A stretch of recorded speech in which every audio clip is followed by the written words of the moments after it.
knowledge-based. That means understanding and realizing what to do and what not to do in real estate on the basis of objective knowledge, and of course with some value orientation also. I will emphasize this point, why value orientation is important in guiding real estate. Better trained personnel. We all agree, and the previous paper has shown that there is a demand for this sector, and in the experience of King Saud University, the demand is real, and they have been able to fulfill the demand gradually and will do so in the future also. Third, better understanding of the global economic and political processes. We all live in a globalized world, as I mentioned. Something happening in one big country, negative or positive, the ripple effect will touch all other countries, more or less. Political process. This has very deeper implication. Political process, world politics and political relations also influence real estate sector. If land and land-based resources are the main ingredient of real estate, then there's no doubt that political process and political forces will intervene in the real estate market. We have to realize that. This, of course, requires large discussions, very engaged discussions, and we do not have the time to do that. It is also necessary that regulations must be tightened, and regulatory reforms in the behavior of the market, behavior of the real estate market particularly, should be controlled and guided. So control and guidance in two things simultaneously must happen. Finally, a corrected, well-planned, monitored and guided market is necessary. So it is now realized that if these are the corrections, or these are the factors that we have to take seriously into account, then obviously we have to do changes at two levels, strategic level and operational levels. At the strategic level, what is important is innovative educational programs and bold and effective regulatory measures.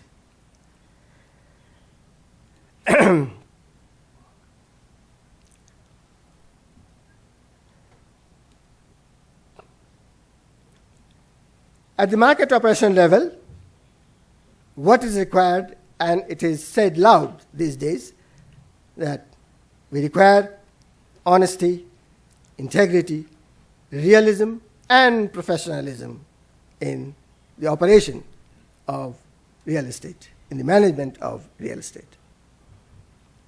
It is also realized as a supportive measures, we have to be more creative in providing and maintaining infrastructure facilities, provision of industrial parks, housing compounds, free trade zones, etc. These are necessary to attract investment, to encourage investment and revitalize the economies. Academic institutions, side by side, will have to fulfill their share of responsibility, initiating new programs and appropriately tailored programs, not just following a model from another country and apply it. It has to be appropriately tailored.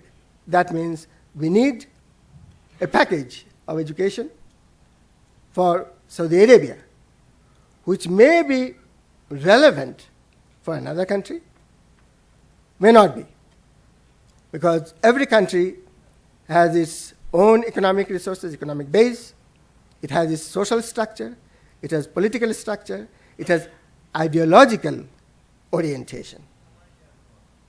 And real estate business is, as I mentioned, has been influenced by ideological background of a country.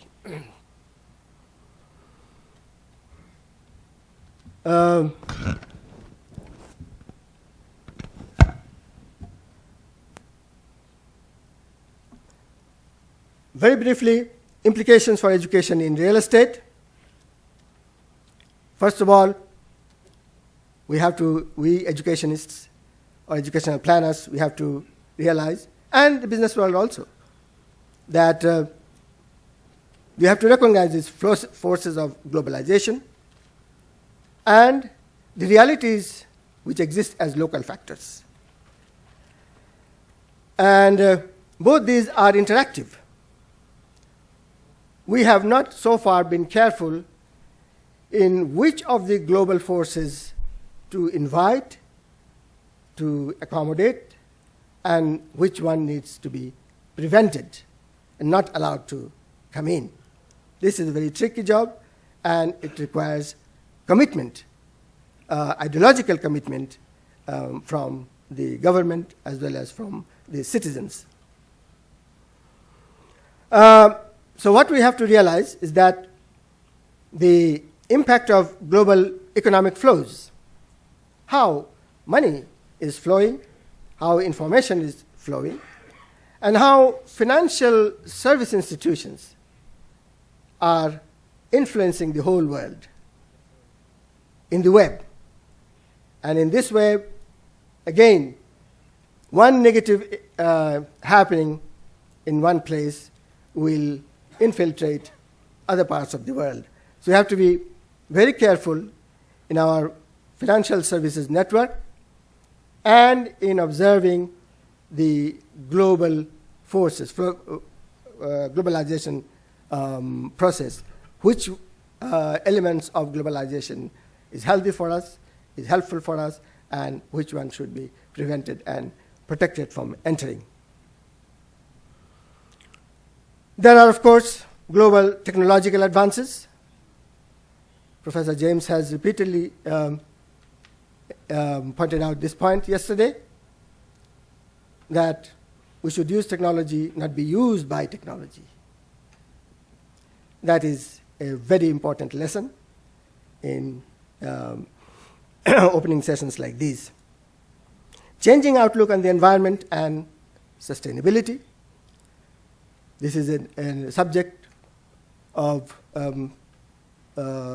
teaching, of academic teaching that has been going on, but we have to be more serious, more rigorous about this aspect of environment and sustainability. It's not just a slogan, it's reality, and we have to teach these processes as real, not just some ideological utopia.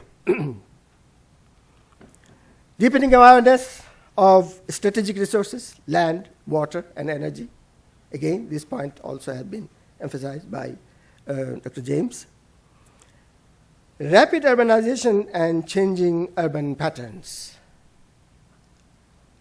This is another critical area where planning, urban planning particularly, and national strategic planning together should work and make a balance.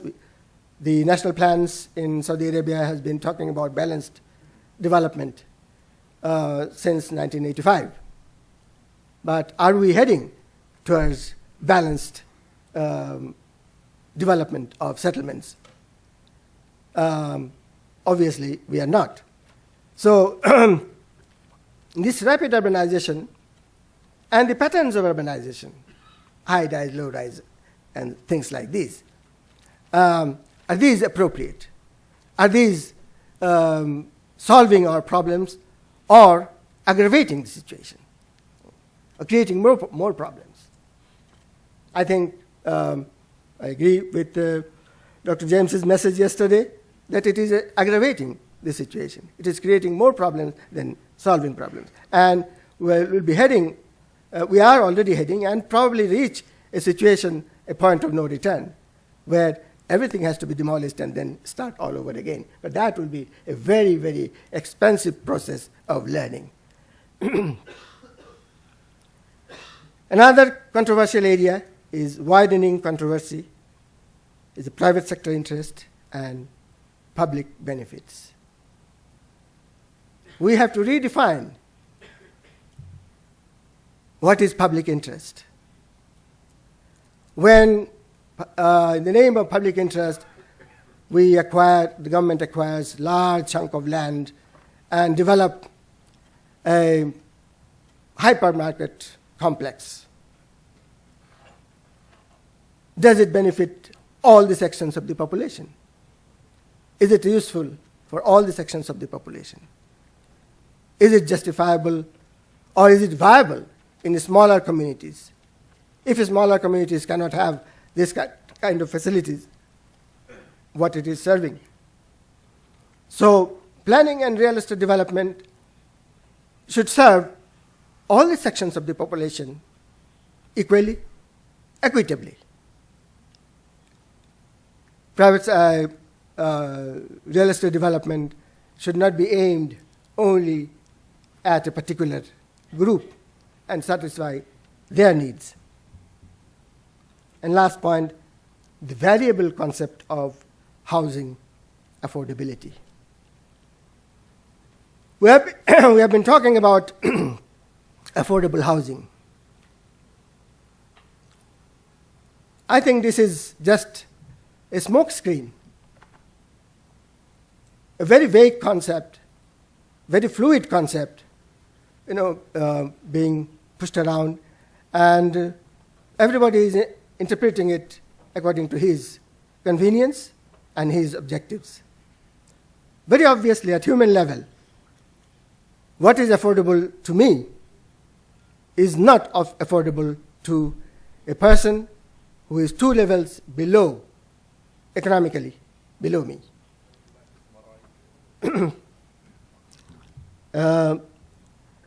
So with this, we should go forward to redesign or initiate new programs of real estate development. I have, and those who are interested may please go to the paper and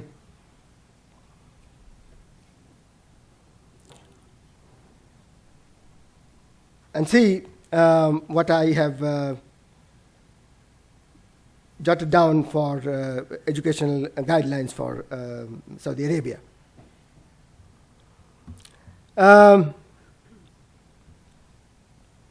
Quickly, the goals of real estate education here in Saudi Arabia is to prepare competent professionals who will be able to make effective contribution in the field of real estate development and real estate business, both.